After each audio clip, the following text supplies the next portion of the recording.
اور مجھے اس پہ سائن کرا رہا ہے تاکہ تاریخ میں بدنام ہوں.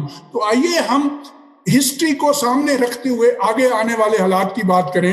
پاکستان واقعہ ہی دنیا میں جو قدر ہے پاکستان کی وہ ایکسٹریمزم کی وجہ سے، ضیاء الحق کی وجہ سے. میں بالکل یہ کہوں گا کہ ایکسٹریمزم کو جو طاقت ملی وہ ضیاء الحق کے دور میں ملی، جب اس نے کمیونزم کو ختم کرنے کے لیے اور پاکستان کو امریکہ اور برطانیہ، مارگریٹ تھیچر اور ریگن روز پاکستان میں پہنچے ہوتے تھے. سینڈی گال ہوتا تھا ایک IETN کا، وہ روز ان کے ساتھ ہوتا تھا. ہمیں پتا ہے کہ اس نے اس ایکسٹریمزم کی جنگ میں پاکستان کی سرزمین کو یوز کیا.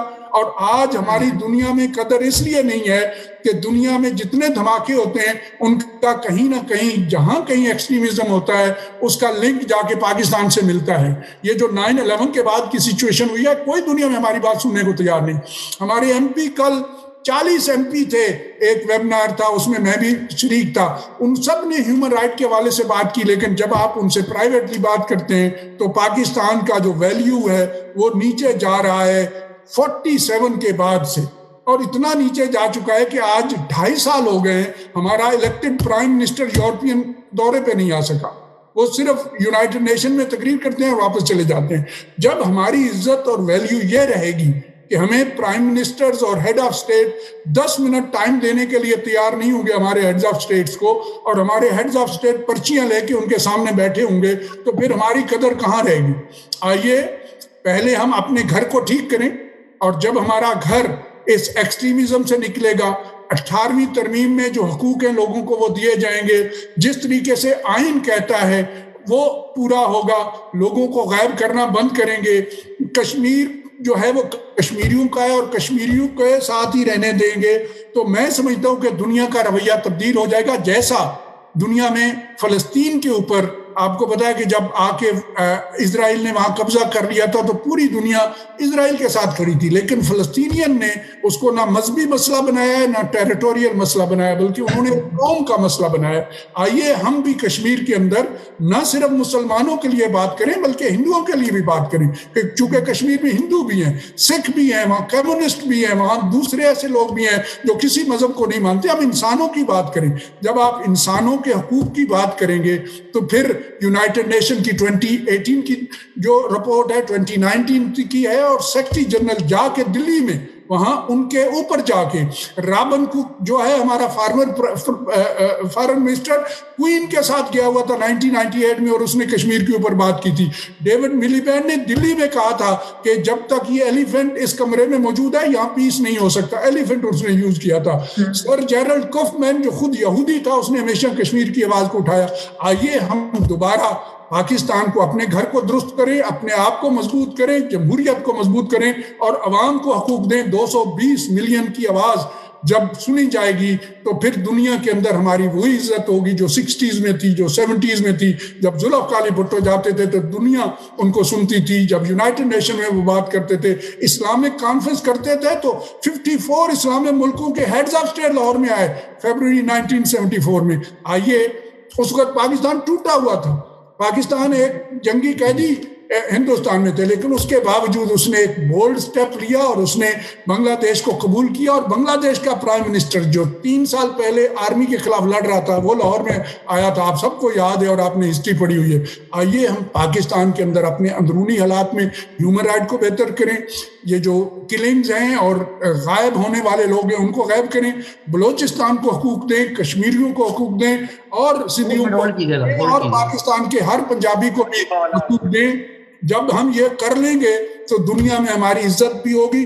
پھر جب ہم یہ کہیں گے کہ کشمیریوں کے ساتھ ہیومن رائٹ کی وائلیشن ہو رہی ہے تو یونائٹڈ نیشن بھی سنے گی، جنیوا میں بھی سنے جائے گی اور ہر جگہ پہ سنی جائے گی. آئیے ہم پاکستان کے اندر ڈیموکریسی کو، رول آف لا کو، اور وہاں پہ ہیومن رائٹ کی وائلیشن ہو رہی ہے اس کو ہم ختم کریں اور آگے بڑھیں. آپ سب کا بہت شکریہ، اور میں موجود رہوں گا یہاں تک جب تک میں رہ سکا، لیکن جب میں چلا جاؤں تو مجھے معاف کر دیجیے گا. آپ کا بہت شکریہ.